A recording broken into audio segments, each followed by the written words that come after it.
प्रभु राम देव भगवान अल्लाह खुदा ईश आदि नाम एक ही शक्ति के हैं। वो कैसा है, कहां है, कैसे मिलता है, किसने देखा है? ये प्रश्नवाचक चिन्ह पूर्ण रूप से हटाने के लिए अवश्य सुनिए जगत गुरु तत्वदर्शी संत रामपाल जी महाराज के अमृत वचन, सर्व पवित्र धर्मों के पवित्र शास्त्रों के आधार पर। परमात्मा स्वयं आकर के हमें जगाते हैं। हम मोह ममता की गहरी नींद में सोए हुए होते हैं। वो परम पिता परमात्मा दयालु भगवान हमें आकर के याद दिलाते हैं, मानुष जन्म दुर्लभ है, मिले न बारंबार। जैसे तरवर से पत्ता टूट गिरे, वो बोर न लगता डार। मानुष जन्म पाए कर जो नहीं रटे हरि नाम। जैसे कुआ जल बिना फिर बनवाया क्या काम। बिन उपदेश अचंभ है, ये क्यों जीवत है प्राण। भक्ति बिना काठोर है, वो नर नाही पाषाण। अगम निगम को खोज ले, बुद्धि विवेक विचार। उदय अस्त का राज मिले, तो बिन नाम बेगारे। राम रटत कोडी भला, चू चू पड़े जो चामे। ये सुंदर शरीर किस काम का, जामुख नाही नाम। राम रटत दारिद्र भलो, टूटी घर की छान। वो सुंदर महल किस काम के, जहां भक्ति नहीं भगवान।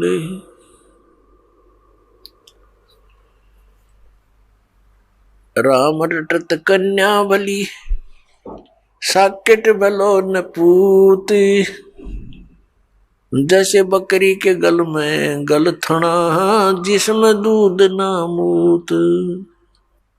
हमारे परमात्मा ने, हमारे पिता ने, हमारे जनक ने आकर के हमें ये ज्ञान बताया कि आप इस लोक के वासी नहीं हो,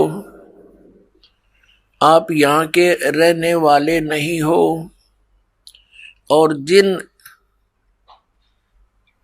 इन संसारिक सुखों को आप सुख मानते हो, ये झूठा सुख है, ये अस्थायी है।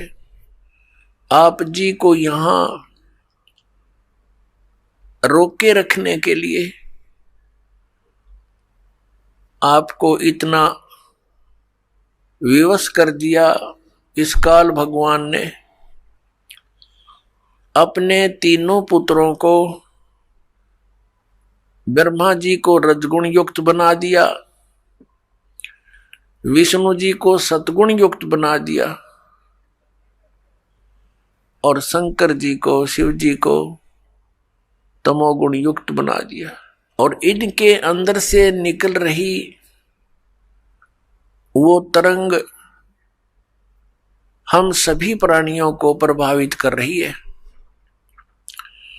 भले ही ये भगवान, भले ही ये प्रभु, ये स्वामी अपने अपने लोकों में रहते हैं। ब्रह्मा लोक में ब्रह्मा जी, विष्णु लोक में विष्णु जी, और शिव लोक में शिव जी। लेकिन इनके अंदर से, इनके शरीर से निकल रही वो गुणों की तरंग, वो हमें प्रभावित कर रही है, यहाँ बैठों को। इन भगवानों के अंतर्गत, इन स्वामियों के अंतर्गत तीन लोक आते हैं। ये पृथ्वी लोक, ऊपर स्वर्ग लोक और नीचे पाताल लोक। इन तीन लोकों में प्राणी है। और इनसे बाहर के जो प्राणी हैं वो इनकी रेंज से बाहर है, बाहर के दूसरे लोकों में जो है। इन 3 लोक के प्राणियों को ये तीनों प्रभावित रखते हैं, इनकी इतनी रेंज है, वहां तक इनका प्रभाव बना रहता है। जैसे रसोई के अंदर मिर्चों का छौंक लगाया जाता है तो वो मूल वस्तु जो साकार वस्तु मिर्च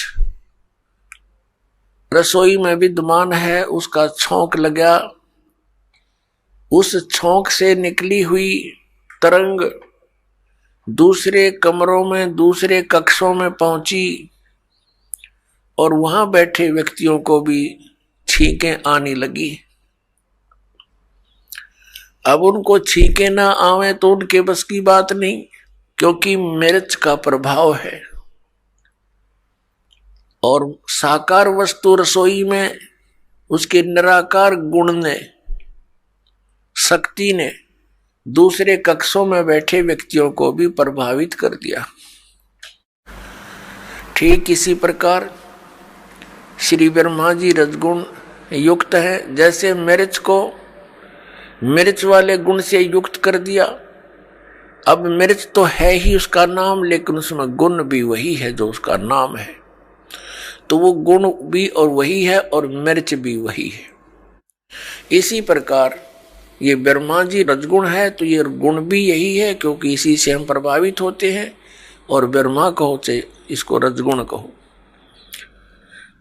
इसी प्रकार अन्य इन दोनों भगवानों की सतगुण विष्णु तमगुण शिव जी समझो। परमात्मा ने आके बताया कि तुम्हारे को बड़े सुनियोजित तरीके से षड्यंत्र रच कर आपको यहां रोक रखा है। अपने आत्मा आप बहुत भोले हो, बालक हो, इस भगवान के मार्ग में, और बालक की इतनी बुद्धि नहीं होती वो अपने हानि और लाभ को सोच ले। आप तो इतने अबोध बच्चे हो जब तक आपको तत्व ज्ञान नहीं होता। जैसे एक छोटा सा बच्चा, 1-1.5-2 वर्ष का बालक,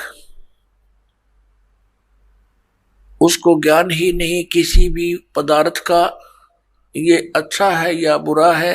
वो छोटा सा बालक किसी भी ऐसी वस्तु को, जैसे अग्नि में हाथ दे देता है, गर्म दूध है रखा है गिलास में, उसको हाथ मारता है, गिरा लेता है, आप भी जल जाता है, हाथ भी जल जाता है। तो ऐसे उसको पता ही नहीं और फिर रोता है। उसको पता ही नहीं कि जो तू कर रहा है ये ना करने के कार्य है। ठीक इसी प्रकार परमात्मा ने, परमेश्वर कबीर जी ने आकर बताया कि जो क्रियाएं तुम कर रहे हो जो शास्त्र अनुकूल नहीं है, वो क्रियाएं कर्ण की नहीं है। शास्त्रों अनुकूल कौन कौन सी क्रियाएं हैं, कौन कौन सी ना करनी चाहिए, कौन सी करनी चाहिए, उसके विषय में शास्त्र ही प्रमाण है। उस परमेश्वर ने आके हमें याद दिलाया, झूठे सुख को सुख कहे, ये मान रहा मन मोद, ये सकल चबीना काल का, कुछ मुख में कुछ गोद। परमात्मा ने हमें याद दिलाया कि तुम्हें यहां ऐसे रोक रखा है जैसे कसाई बकरे पालता है, बकरियां पालता है, नर और मादा को एक ही स्थान पर रख लेता है सैकड़ों की संख्या में। जिस कसाई की अच्छी कंजम्पशन होती है वो कई सैकड़ों की संख्या में बकरे और बकरियों को पालता है। उनके लिए एक चरागाह बना देता है, एक तालाब बनाता है, एक शेड डाल देता है। गर्मी और सर्दी से बचने के लिए वे वहां उसके नीचे आ जाते हैं और उनकी बड़ी देखभाल करता है, केयर टेक करता है। तो बकरे भोले भाले ये समझते हैं कि हमारा स्वामी, हमारा मालिक बड़ा दयालु है, हमारे लिए कितनी सुविधा दे रखी है।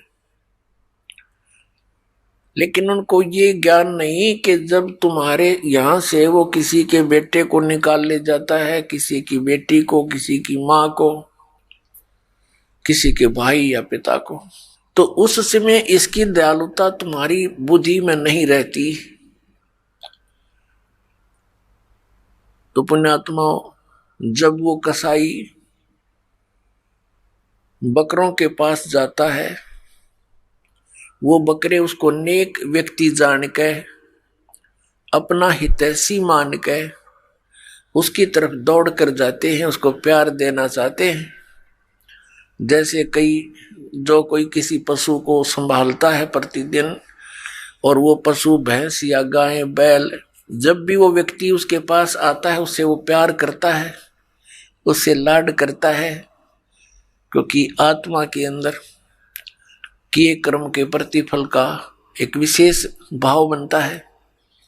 इसी आधार से वो बकरे उस कसाई के हाथ को चाटते हैं। कोई ऐसे ऊपर को पैर करके उसको सीने से लगाना चाहता है, प्यार देना चाहते हैं। अब वो ऐसे पकड़ कर देखता है, बकरों को हाथ लगा कर देखता है जगह जगह से। वो तो ये देख रहा है इसमें यो कितना मांस चढ़ गया, इसका ऊपर कितने कै किलो का बिकेगा, और वो चाटते हैं, उसको लाड देते हैं, ऐसे जीभ से चाट चाट कर प्यार देते हैं, बड़ा नेक आदमी है। और वो एस्टीमेट लगाने लग रहा है यो कितने का बिकेगा। परमात्मा ने आके बताया कि ठीक इसी प्रकार खाई खुराका पैन पोशाका यम का बकरा पलता है।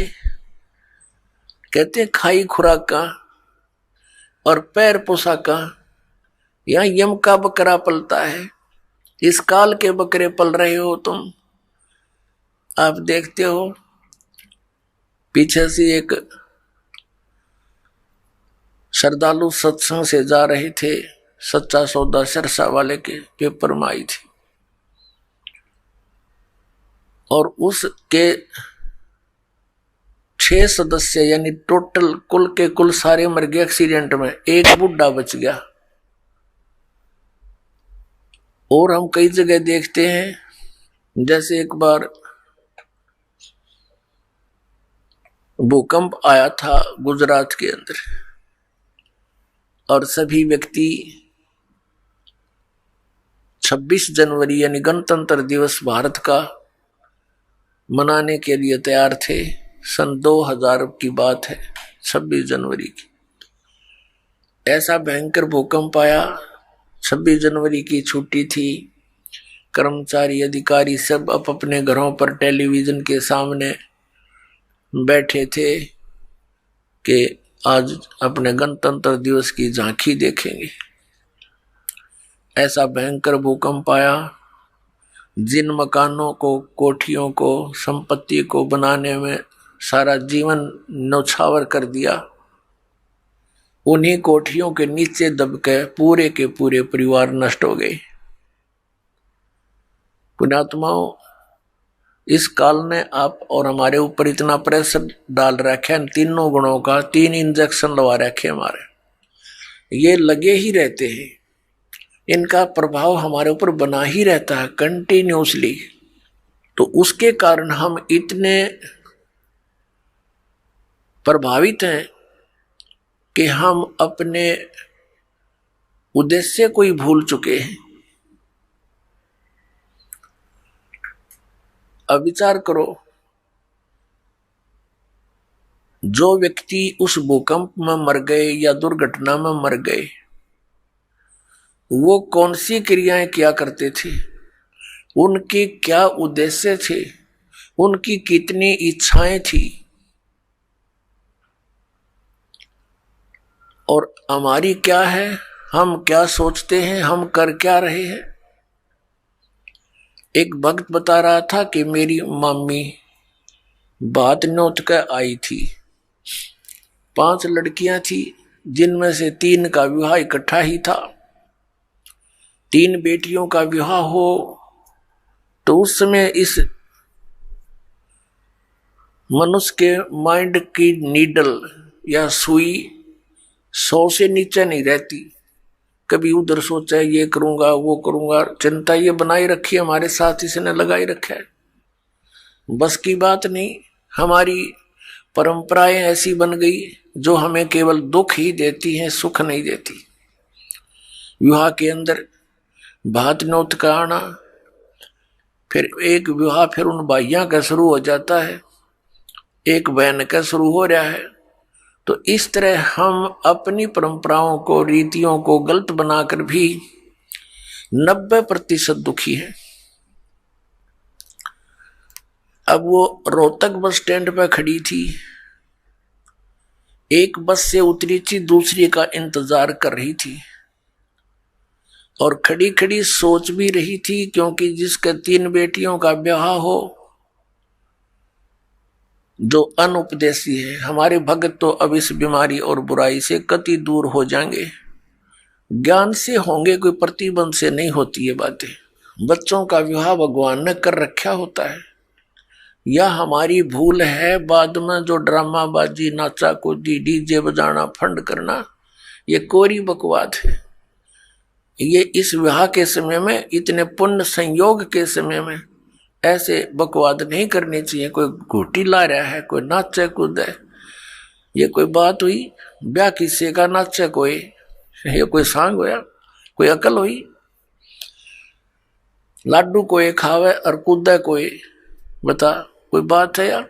तो इस तरह की हम अज्ञान से अपने ऊपर एक न्यारा वजन और रखे बैठे हैं, ये भी हटाना, हमने बिल्कुल हटाना पड़ेगा। भक्ति तभी चलेगी, भगत तभी बनेंगे। अब वो पता नहीं क्या क्या विचार कर रही थी, वहां ऐसे करूंगी, ऐसा करूंगी, वो ऐसा लाना है, वो फलाना ऐसा करना है, लड़की के कपड़े बनवाने हैं, यानी 100 चिंताएं होती है। वहां पिलर के साथ खड़ी खड़ी ऐसे ही चिंतन कर रही थी, कहीं और घूम रही थी, खड़ी थी वहीं पर। एक ड्राइवर ने बस बैक करके सेट करनी थी अपने स्थान पे, कंडक्टर लग गया खुले पैसे देन, किसी के बकाया थे वो बकाया पैसे। ड्राइवर ने सोची तू लाग फटाफट बस को, उसने बस बैक करी, वह ज्यादा टेढ़ी होकर पिलर की सीधी होगी, उसने दिखा नहीं दूसरी साइड में, वह पीछे जाके, और उस बहन ने भी ध्यान नहीं, क्योंकि वो तो सोच विचार में बड़ी थी, उसकी छाती पर आकर लगी, बस पाछे तर पीछे पिलर का सारा खड़िए थी, वहीं पर आध घंटे में तड़प कर मर गई।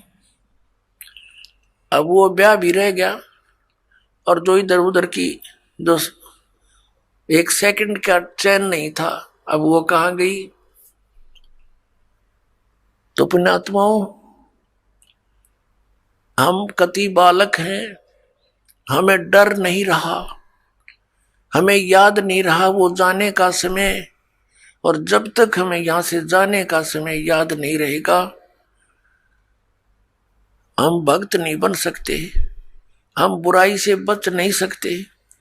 अब आज कोई नाच रहा है, कूद रहा है, एक समाचार पत्र के अंदर देखा, पढ़ा, उसमें क्या लिखा था कि विवाह था और पहले दिन वो डीजे मंगाकर नाच रहे थे, बहन भी, सब दूसरे भाई रिश्तेदार डांस कर रहे डीजे के ऊपर, वो भी समाचार पत्र में। और अगले दिन वो दुल्हा जो विवाह करने चला था, कार एक्सीडेंट हो गया ट्रेले के साथ में, जितने सदस्य उसके साथ बैठे थे व्यक्ति, वो सारे मर गए, वो भी मर गया। अगले दिन वो टक्कर मार रहे हैं, रो रहे हैं, बालों को पाड़ रहे हैं जो कल नाच रहे थे। अब बजा लो डीजे यहां पर। कहते हैं नानक साहिब जी कहते हैं कि ना जाने काल की कर डारे, और किस विध ढल जा पासावे, और जिन्हां ते सिर ते मौत खुड़क दी, उन्हां नू केड़ा हासावे। आदरणीय नानक साहिब जी से किसी ने पूछा कि हे महात्मा जी, आप कभी भी खुश नजर नहीं आते, ना कोई त्योहार और तीज मनाते। तब उन्होंने कहा था भाई ना जाने यहां क्या बिजली गिर जा एक पल में, और हमने तो अपनी मौत दिखाई देती है, इसलिए रुचि नहीं बनती इन नाचन और गावन में, यहाँ की नकली खुशी मनावन में कति दिल नहीं मानता। ना जाने काल की कर डारे किस विध ढल जा पासावे, पर जिन आते सरते मौत खुड़क दी उनानू केड़ा हासावे। फिर उनसे पूछा क्या आप कभी प्रसन्न नहीं होते, ऐसे कैसे जी रहे हो? तब उन्होंने बताया कि मैं प्रसन्न होता हूं, साध मिले साढ़े शादी होंदी, विछड़ द्या दिलगिरी वे, अख दे नानक सुनो जिहाना, ये मुश्किल हाल फकीरी वे। नानक साहिब जी कह रहे हैं कि जब मेरे भक्त, मेरी साध संगत यहां आती है सत्संग श्रवण करने के लिए, तो मेरी खुशी का कोई ठिकाना नहीं हो रहता। वो हमारे साथी है, वो हमारी खुशी है। और जब ये वापस जाते हैं संसार में यहां से, तो फिर मुझे दिलगिरी होती है, बहुत परेशानी दुख हो जाता है, चिंता लग जाती है कि कहीं ऐसा ना हो ये मेरे बच्चों को, जिनको मैंने मुश्किल से मार्ग पर लाया है, सत्य बताया है, परमात्मा का सच्चा ज्ञान समझाया है, कहीं कोई काल, क्योंकि संसार में इस ज्ञान के जानने वाले व्यक्ति नहीं है। एक अकेला एक संत होता है जो सतमार्ग देता है, असंतों की गिनती नहीं होती। उनसे प्रभावित अन्य श्रद्धालु भी फिर उसी की बोली बोलते हैं, वही क्रियाएं करते हैं। तो नानक साहिब जी कहा करते कि मुझे फिर चिंता बन जाती है, कहीं मेरी फसल में कीड़ा ना लग जा, यानी कोई काल का दूत इनको भ्रमित ना कर दे, इनका जीवन नष्ट हो जा। कहते हैं साध मिले साढ़ा शादी होंगी, जब ये वापस आते हैं एज इट इज, तो मेरी खुशी का ठिकाना नहीं रहता कि परमात्मा की दया से अभी ये बचे हुए हैं। और विछड़ जा दिलगिरी वे, जब ये यहां से जाते हैं तब मुझे बड़ी परेशानी होती है, मुझे चिंता बन जाती है। क्यों बन जाती है? अख दे नानक सुनो जिहाना, मुश्किल हाल फकीरी वे। फकीरी में भक्ति, फकीर का अर्थ होता है सभी बुराइयों से हटकर सबका परित्याग करके भक्ति करे। तो जैसे भी बुराइयां कुरीतियां संतों ने हटाने की चेष्टा की, तो अन्य समाज ने उसको लगाने की चेष्टा की।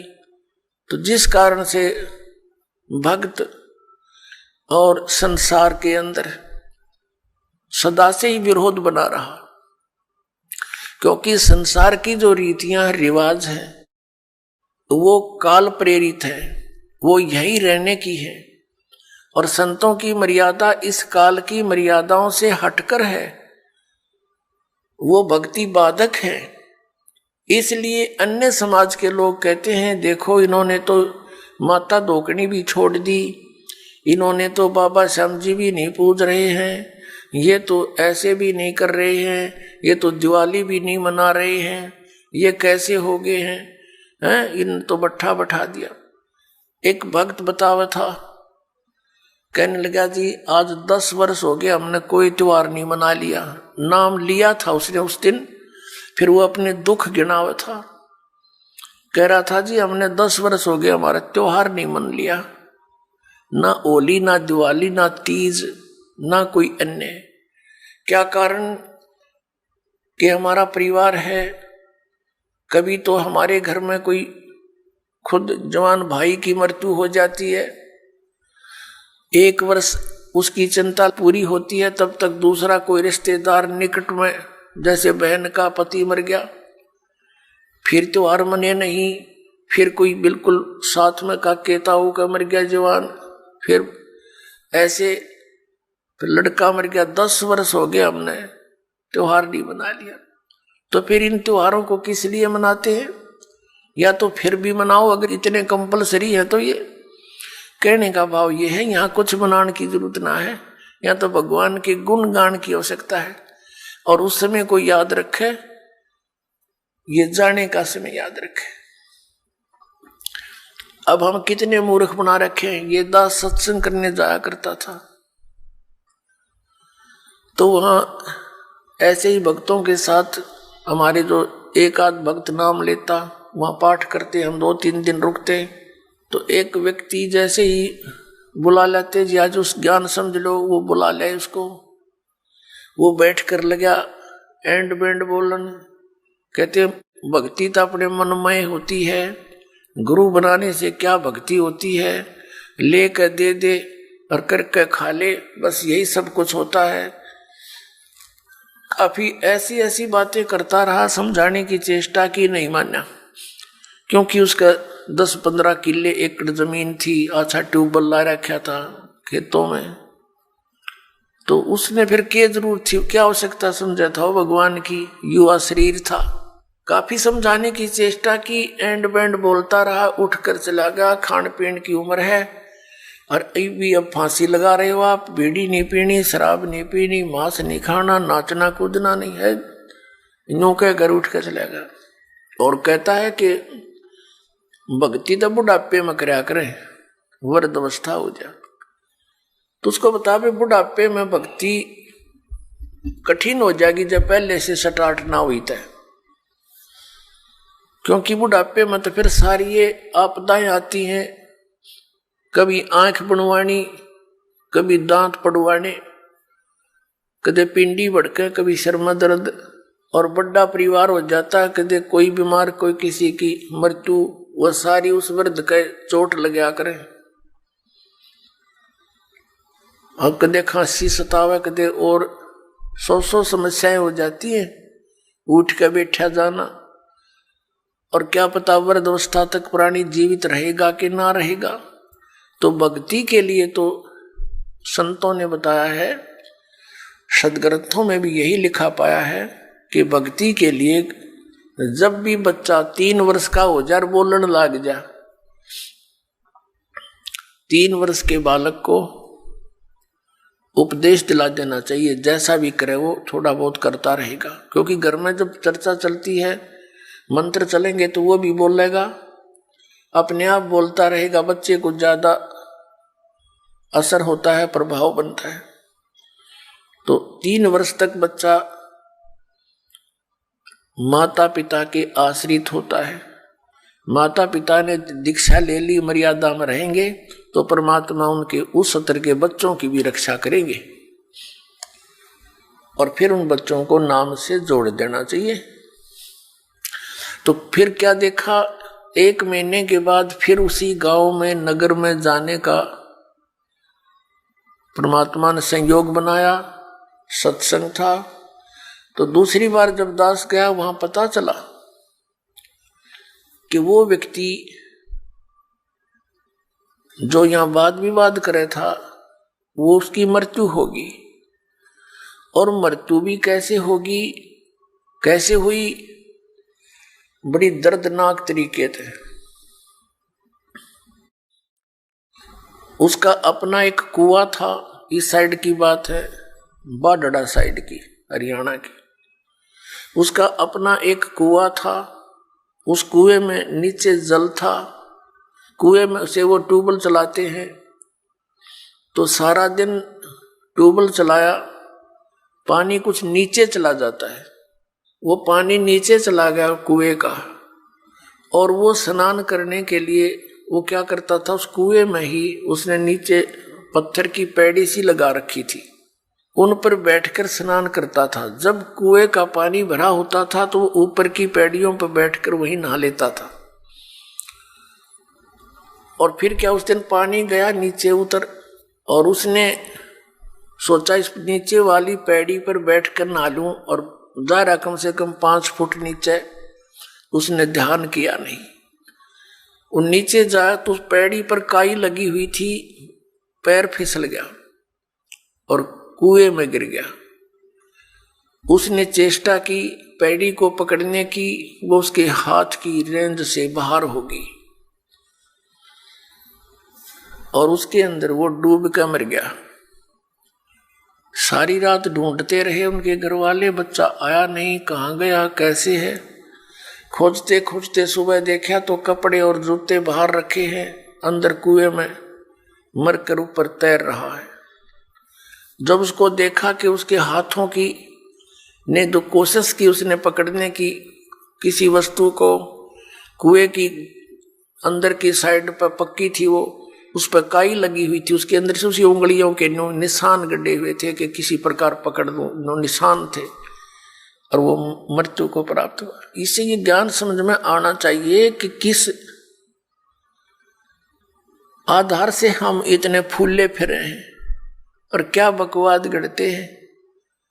अब वो वृद्ध होया ना, भक्ति उसने करी नहीं, अब पता नहीं कहां धक्के खाता फिरेगा, कोई गधा बनेगा, कुत्ता बनेगा। तो पुण्यात्मा इन बातों को याद रखे। अब उसकी मौत क्यों कर हुई होगी, आसानी से नहीं हुई होगी। रोया होगा, चिंगाड़ा होगा, चिल्लाया होगा, बचा लो बचा लो। बचानी है कोई याद भी ना करे, वहां कौन बचावे, वहां भगवान बचावे, अठा के बाहर ले आवे। उस समर्थ शक्ति की ओट होता है, उसका सहारा मिले। प्रहलाद बचाया, ध्रुव बचाया, मीराबाई बचाई, कितने प्रमाण देख लो जो अब लाखों की संख्या में यहां बचा रहे हैं भगवान। तो हमने परमात्मा की शरण अति शीघ्र ग्रहण करनी चाहिए। तो यहां भगवान ने हमें बताया है, परमेश्वर ने हमें याद दिलाया है कि झूठे सुख को सुख कहे ये मान रहा मनमोद, ये सकल चबीना काल का और कुछ मुख में कुछ गोद।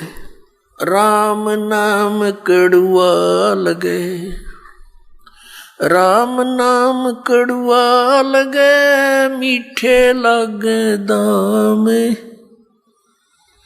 दुविधा में दोनों गए, हे माया मिली ना राम। ये दास एक, जब हमारे पूज्य गुरुदेव जी सतलोक चले गए, उनका एक आश्रम बना हुआ है तलवंडी भाई, जिला फिरोजपुर के अंदर। तलवंडी भाई बोलते हैं उसको।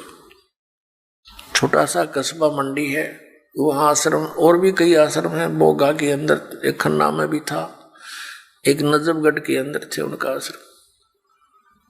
तो तलवंडी भाई के अंदर उनके शिष्य बने हुए थे। तो वहां ये दास जाता था सेकंड संडे को सत्संग करने के लिए। उन्हीं की प्रार्थना पर कि एक सत्संग यहां कर जाया करो, गुरुदेव चले गए हैं। तो वहां उनका कोई रिलेटिव आया हुआ था, किसी वृद्धा की मृत्यु पर शोक व्यक्त कर, बुढ़िया मर गई थी कोई। वो शुक्र को आए थे, शनिवार को जाने की तैयारी कर रहे थे 12-1 बजे सी। तब उन्होंने कहा कि आप सत्संग सुनकर जाना। जो हमारे गुरुदेव के शिष्य थे, वहां सेठ थे, लाला जी थे। कल सत्संग होगा 9 बजे, गर्मियों के दिन थे कि कल 9 बजे ही सत्संग शुरू होगा, 11 बजे तक सत्संग होता है, आप सत्संग सुनकर फिर जाना। कहने लगा मैंने बहुत सत्संग सुने हैं, गुरु भी बना रखे है, ऐसी कोई बात नहीं। उन्होंने कहा आपने सत्संग भी सुन रखे होंगे, गुरु भी बना रखे होंगे, लेकिन ये सत्संग उनसे भिन्न है, इसलिए हम प्रार्थना करते हैं। वो कहने लगा नहीं, मुझे बहुत आवश्यक कार्य है, कल संडे को एक पार्टी आवेगी, उसके साथ मेरा एग्रीमेंट होएगा और एक मुझे उसमें लगभग 5 लाख रुपए का बेनिफिट है, तो इसलिए मेरा जाना कंपलसरी है। उन्होंने कहा कोई बात नहीं, संडे को 1-2 बजे आते होंगे। हाँ 1-2 बजे आएंगे, तो आप सुबह निकल जाना, 12 बजे चलोगे, जब 3 बजे तक पहुंच जाओगे, 4 बजे चंडीगढ़ जाना था उसे। कहने का भाव उसने कतई नहीं मानी और चल पड़ा। पूरा परिवार था, यानी 4 सदस्य थे घर के, वो 2 पति पत्नी, 2 उनके बच्चे। अंबाला के पास आकर के एक ट्रक खड़ा था बजरी से भरा हुआ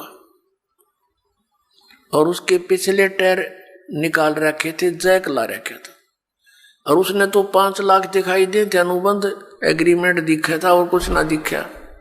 पूरी स्पीड तो जा रहा था, मारुति कार थी, उस ट्रक के नीचे घुस गए। प्रथम तो वो लागते मर लिए होंगे, रही खी कसर काट दी और जय कट गया और पूरा लोडी ट्रक उनके ऊपर पड़ गया। वहीं पर एट द सपोर्ट चारों मर गए। अब चाट ले उस 5 लाख ने सिर पैदल ले। अब परमात्मा कहते हैं जो काम करने का था उसके तो निकट भी नहीं आते, सारा दिन यही गोबर के बूंद की तरह इसने इकट्ठा करने पर लगे रहते और ये यहीं रह जाता है। तो यहां परमात्मा कहते हैं राम नाम कड़ुआ लागे मीठे लागे दाम, और दुविधा में दोनों गए ये माया मिली ना राम।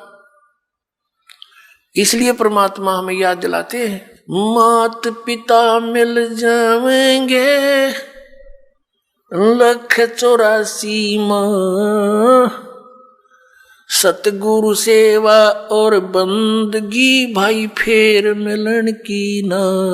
जिस परिवार को तू अपना जानकर और इसी के पालन पोषण में और इन्हीं की लोक लाज में भगवान से दूर रह रहा है भोले आत्मा, ये माता पिता तो तुझे अन्य शरीरों में भी मिल जाएंगे। कुत्ते के यहाँ जन्म होगा वहां माता पिता, गधे के घर जन्म होगा तेरा वहां माता पिता, पशु पक्षी बनेगा वहां माता पिता, और अन्य फिर मनुष्य जीवन भी प्राप्त होगा फिर भी माता पिता। माता पिता मिल जाएंगे 184 माँ, और सतगुरु सेवा और ये बंदगी ये भक्ति भाई फेर मिलन की ना।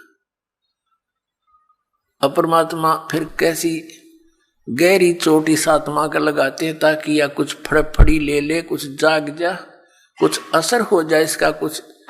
ये एंटीबायोटिक है, ये कैप्सूल समझो परमात्मा की वाणी जो आत्मा को झंझोड़ कर धर देगी। और इसके ऊपर जो तीनों गुणों का ये नशा बना हुआ है या भांग पी रखी है काल के इस झूठे सुख की, इस त्रिगुणमयी माया की, इसे मिलने वाले लाभ की, तो या उतरने लग जाएगी, कुछ कम हो जाएगी, इसका नशा उतरेगा आपको। परमात्मा कहते हैं कबीर ये माया अटपटी और सब घट आन अड़ी, किस किस न समझाऊं या कुएं भांग पड़ी। आप इस सत्संग को छोड़कर अन्य सत्संग भी सुनते हो, उन सत्संगियों के व्यवहार भी देखते हो। नाम सत्संग का कर्म सारे वही जो आम जन साधारण किया करता है, इसलिए समाज में कुरीतियां ना घट करके बढ़ती ही चली गई। ऐसे ही ये भ्रष्टाचार भी बढ़ता ही चला गया, दुराचार भी चरम सीमा पर पहुंच गया, अत्याचार, लूट खसोट, रिश्वतखोरी। तो क्या फायदा हुआ?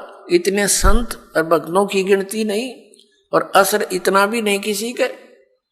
कारण क्या है कि वो संत नहीं, और संत के आदेश बिना विकार छूट नहीं सकते। संत का वचन में परमात्मा की दया होती है, उसके ही वचन से, उसकी सत्संग सुनने से प्रभाव बनता है। तो वो संत नहीं है, वो दिखे संत, क्योंकि ऊपर के दिखावे से या इस सत्संग वचन सुना देने से संत नहीं होता। संत के बहुत ही ज्यादा गहरे जो लक्षण होते हैं वो जन साधारण की पहुंच से दूर होते हैं। एक तो संत का ज्ञान से पहचान होता है, संत की और असंत की उसके वचनों से, उसके सत्संगों से पहचान होती है। और सदग्रंथों में तो और भी बहुत सी पहचान बताई है कि उल्टे लटके हुए संसार रूपी वृक्ष को जो भिन्न भिन्न बता देगा स वेदवित वो तत्वदर्शी संत है। गीता जी अध्याय नंबर 15 के श्लोक नंबर 1 में यही ज्ञान दिया है। और संत की और असंत की पहचान उसके ऊपर के दिखावे से नहीं होती, ऊपर के आडंबर से नहीं होती, उसके ज्ञान से होती है। और फिर समाधान के मंत्र से होती है। ज्ञान भी सुना कर कोई किसी से मिलता जुलता कह सकता है, लेकिन उसके पास उस रोग के नाश करने की, इस हमारे जन्म मृत्यु के रोग का नाश करने की और प्रारब्ध के अंदर आने वाले कष्टों का निवारण करने की औषधि नहीं है, वो सही मंत्र नहीं है, तो कितनी ही बातें बनाता रहे वो संत नहीं है। और किसी व्यक्ति ने इस दास से सुनकर और ये मंत्र लेकर तीनों और स्वयंभू संत बनकर इनको दान करने लग जाता है, देता है, तो वो डुप्लीकेट लाइसेंस बना रहा है, क्यों वो अधिकारी नहीं है। वो गुरु की आज्ञा के बिना स्वयं ही नाम देता है तो वो निगुरा है और वो अधिकारी नहीं है, उससे उपदेश लिया हुआ भी व्यर्थ ही है। तो इन सब बातों से हमने सावधान रहना है। अब क्या बताते हैं परमात्मा, कंठी माला सुमरणी पैरे से क्या हो, ऊपर डूंडा साध का अंतर राख्या खो। ऊपर तो साध का डूंडा पीट रखा, जैसे कंठी माला तिलक दाढ़ी दूढ़ी बढ़ा रखी, लाल कपड़े डाल रखे हैं, ऐसा दिखे जैसे बड़ा महापुरुष होगा, और अंदर भक्ति ना ज्ञान एक आने का। कहते ऊपर डूंडा साध का, ऊपर लोग दिखावा तिसा दिखे, भाई कति आदमी ने सोचा भगवान से मिल रहा होगा और अंदर खख नहीं उसके, तो उसका ज्ञान से पता लगेगा, उसकी बोली से पता लगता है। जैसे धर्मदास जी को जब ज्ञान हुआ, आदरणीय धर्मदास साहिब जी को, और परमात्मा उनसे बिछुड़ गए थे, उसके वियोग में संतों से मिलते थे और उन संतों से प्रश्न करते थे वो कि ब्रह्मा विष्णु महेश के माता पिता कौन है। गीता जी अध्याय नंबर 18 के श्लोक नंबर 62 में जो गीता ज्ञानदाता किसी अन्य भगवान की शरण में जाने को कहता है, वो भगवान, वो परमात्मा कौन है, तो वो उसका जवाब नहीं दे पाते थे। वो वही बोली बोलते थे जो पहले बोला करते थे, ये तो अजरो अमर है, सर्वेश्वर है, महेश्वर है। तो उठकर चल पड़ता था कि ये संत नहीं असंत है। तो संत और असंत की बोली से पता लगे। कबीर परमेश्वर जी कहते हैं, खरना होवे केहरी कबहू सिंह की खाल उठाए। यदि गधे को सिंह की यानी शेर की खाल पहना दी, ऊपर का कवर उसका, वो उस मात्र से सिंह नहीं बन जाता, शेर नहीं बन जाता, दिखता शेर है बिल्कुल। एक समय एक कुमार ने कुबद सूझगी, उसने कितने कोई शेर की खाल पाएगी पड़ी हुई, शेर मरा पा गया, उसने वो खाल खुल तार तोड़ लिया उसकी कितने काट पीट के, और उसने अपने गधे पर डाल दी, पूरी फट कर दी, और उसको रात के समय खेतों में छोड़ दे, वो जाके किसानों की फसल खावे। रखवाले देखे चांद की चांदनी में निकट जावे, क्या बढ़ गया क्या आ गया, देखे वहां पर शेर खड़ा है, फसल खा रहा, शेर सिंह, तो वो भाग ले पूरी तरह, गांव माँ कर रुक गए, मर गए, शेर आ रहा, शेर आ गया। अब रखवालों ने उधर जाना भी छोड़ दिया कि रात में शेर आवर फसल खावे, काफी चर्चा का विषय बन गया। एक दूसरे कुम्हार को पता चला कि भाई शेर फसल तो खा नहीं सकता, देखते हैं कोई गधे पर खाल ना डाल रखी हो किसी ने। उसने सोचा कि भी चल पहचान करते हैं, गांव वालों से कहा भी चलो आज शेर पकड़ते हैं। वो कहने लगे नहीं भाई नहीं, उधर नहीं जाना। वो कहने लगा भी चलो तुम मेरे साथ चलो, वृक्षों पर बैठ जाना ऊंचे चढ़कर। वो 2-4 गधे ले गया अपने, और जहां वो शेर आता था उसी के आसपास वो गधे छोड़ दिए, और वो बैठ के ऊपर वृक्षों पर। अब डर उसको भी था, कुम्हार को भी, कहीं सचमुच एक शेर ना हो, चलिया तो पहचान हो जाएगी, बेगा गधे ने खा लेगा और क्या होगा। तो थोड़ी देर के बाद उन गधों ने अपनी बोली बोली, हू करने लगे। वो शेर भी ला गया हू करने, वो आया भाग गया, और उन गधों के पास आकर हू करता करता खूब मस्ती में उसकी वह खाल उतर गई ऊपर तक, और गधा का गधा तब रखवाले उतरे, अरे सचमुच ही तो गधा है, उसको मार को धमका निकम्मे तने यूं के जुल्म कर दिया। तो पुण्यात्मा परमात्मा कहते हैं कि गधे की और शेर की पहचान उसकी आवाज से होती है। वो भी हु करता है जब कहने लगे वही यूं तो गधा है, शेर को नहीं, शेर की आवाज है कोई ना, वह बोली ही नहीं है शेर वाली। तो इस प्रकार संत और असंत का ज्ञान उसके वचनों से, उसके सत्संग से, उसके ज्ञान से होता है। अब परमात्मा हमें याद दिलाते हैं, अगम निगम को खोज ले बुद्धि विवेक विचारे, उदय अस्त का राज मिले तो बिन नाम बेगारे।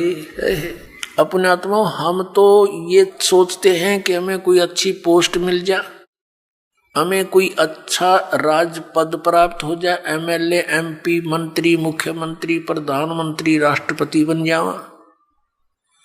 अब परमात्मा हमें क्या याद दिलाते हैं कि जिस वस्तु की तुम चाह कर रहे हो ये मनुष्य जीवन की चाह नहीं है, ये तो बालकों का खिलौने हैं, बच्चों की चाह है, इस टाइप की, भक्तों की इच्छा नहीं होती। उसके साथ साथ आप जी ने इसको गहराई से विचार करना होगा, सोचना होगा।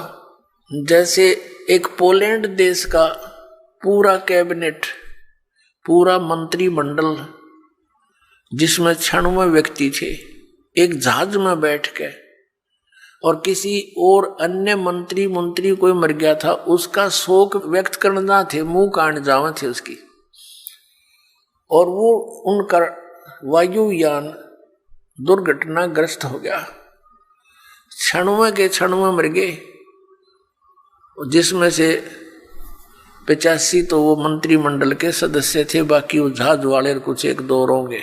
अब उनकी कितनी इच्छाएं होंगी, उन्होंने क्या क्या योजनाएं बना रखी होंगी।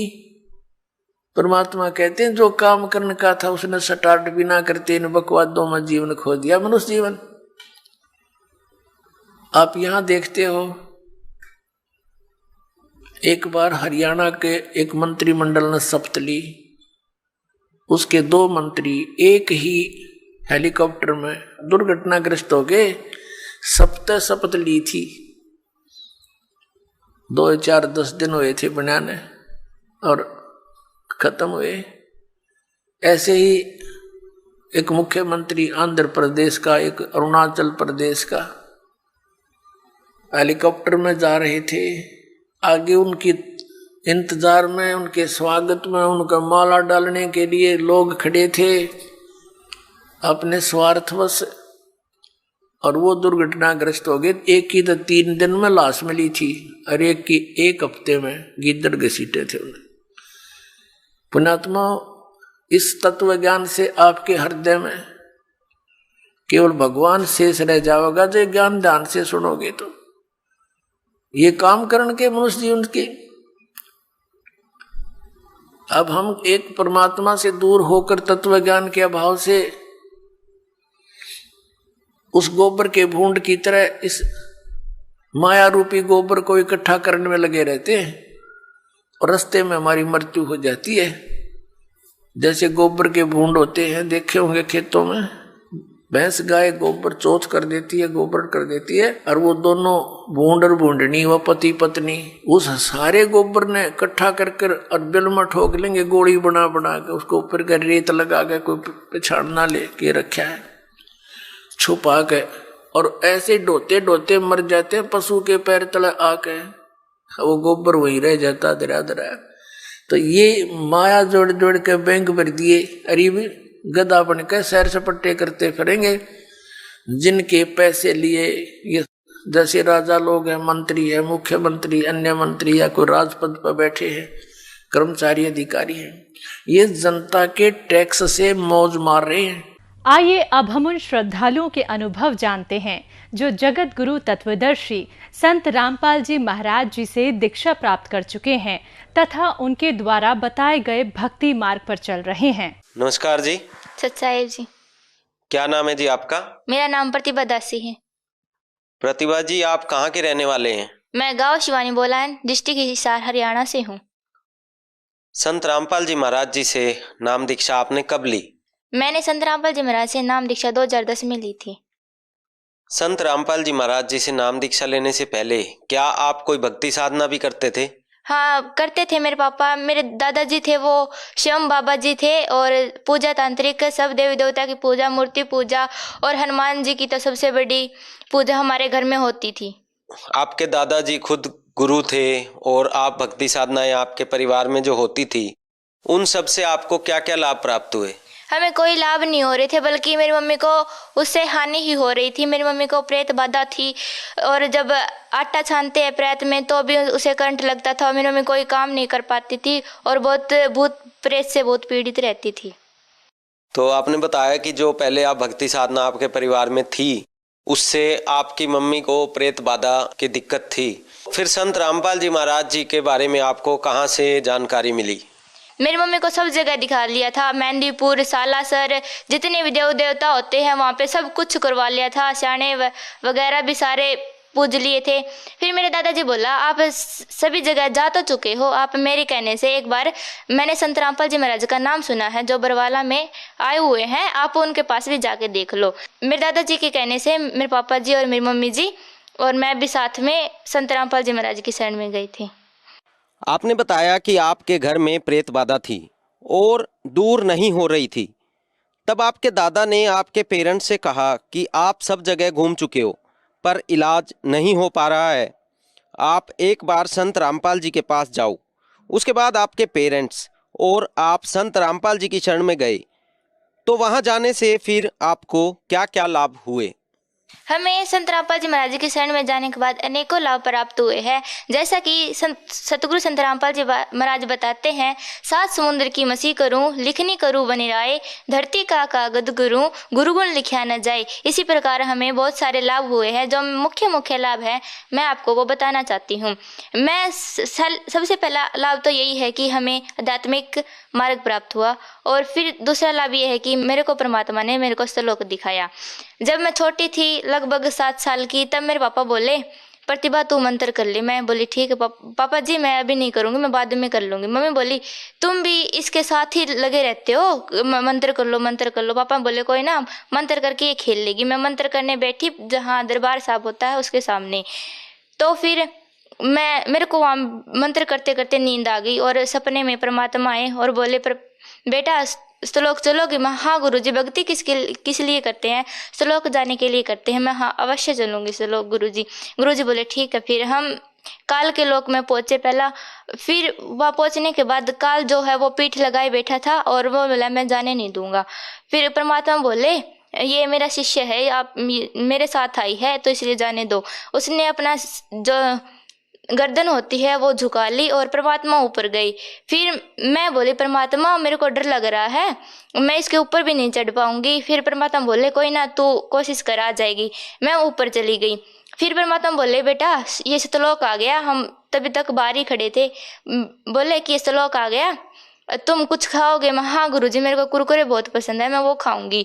गुरुजी बोले ठीक है मैं अभी आता हूँ। गुरुजी वहां से अंतर ध्यान हो गए, और थोड़ी देर बाद वहां वापिस आए और बोले ले प्रतिभा तू खा ले इसे। मैं हाँ ठीक है गुरुजी मैं खा लेती हूँ। और साथ में एक अमृत जल का जग भी था। फिर मैंने अमृत जल पिया और बोले ठीक है अभी हम अंदर प्रवेश करेंगे। मैं ठीक है गुरुजी।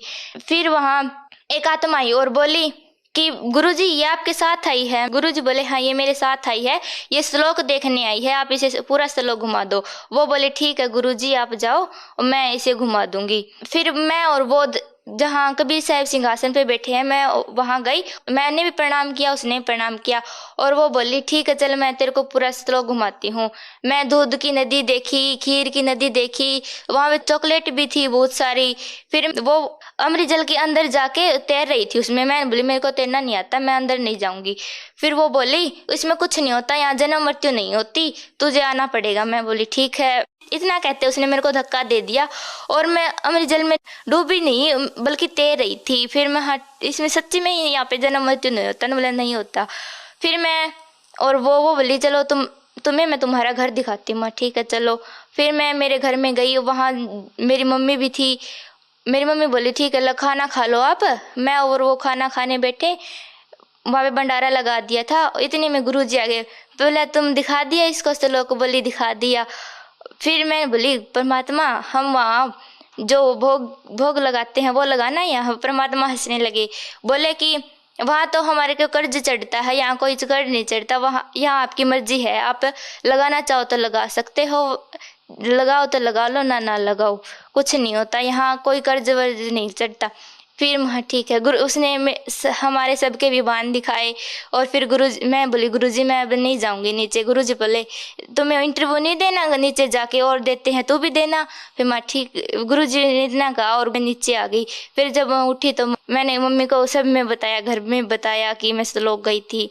और फिर दूसरा लाभ मुझे ये मिला कि मेरे पापा हैं जो पशुओं का छप्पर होता वो बना रहे थे, और उसमें से पापा ने हाथ रखा है, वो ऊपर की कड़ी वगैरह टूट गई और पापा सीधे गर्दन के बल नीचे गिर गए, जिससे मेरे पापा के जोते खराब बता दिए थे। और डॉक्टरों ने कह दिया था कि आज के बाद तेरे पापा कोई काम नहीं कर पाएंगे। और हमने परमात्मा सतगुरुदेव रामपाल जी महाराज से प्रार्थना लगाई, जिससे अब मेरे पापा बिल्कुल ठीक है।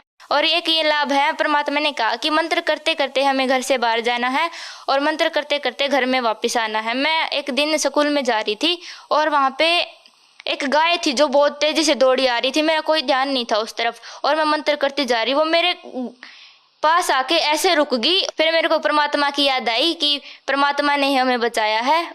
आप परमात्मा किसको संबोधित कर रहे हैं? मैं तत्वदर्शी संत रामपाल जी महाराज को अपना परमात्मा मानती हूँ।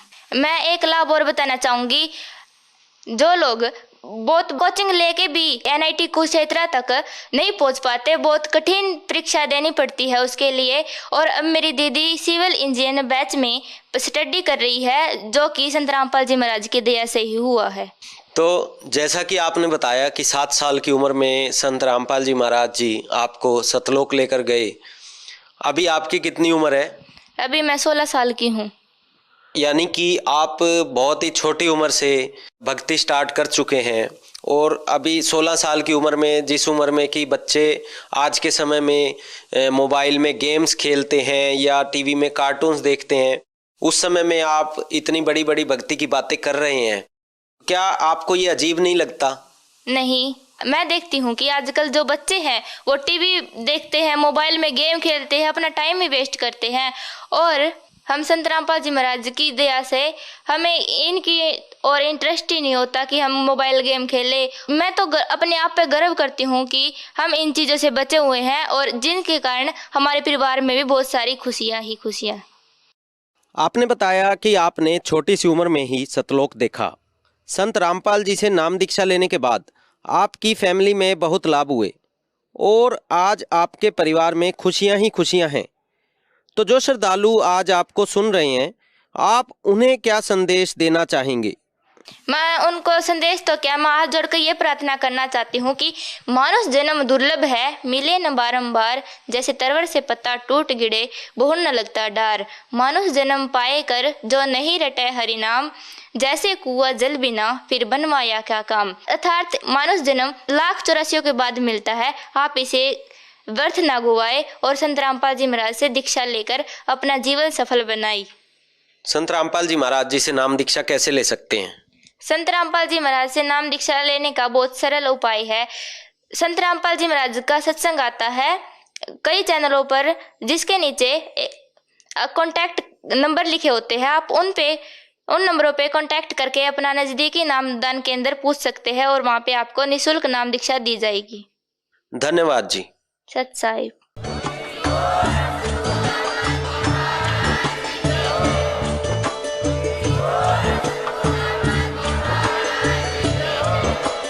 आप सुन रहे थे जगत गुरु तत्वदर्शी संत रामपाल जी महाराज जी के मंगल प्रवचन। अधिक जानकारी के लिए विजिट कीजिए हमारी वेबसाइट www.jagatgururampalji.org। संत रामपाल जी महाराज जी के शुभ आशीर्वाद से पूरे विश्व भर में 500 से भी ज्यादा नाम दीक्षा केंद्र हैं, जिन पर संत रामपाल जी महाराज जी द्वारा ऑनलाइन निःशुल्क नाम दीक्षा दी जा रही है। अपने नजदीकी नाम दीक्षा केंद्र का पता करने के लिए संपर्क करें 8222880541।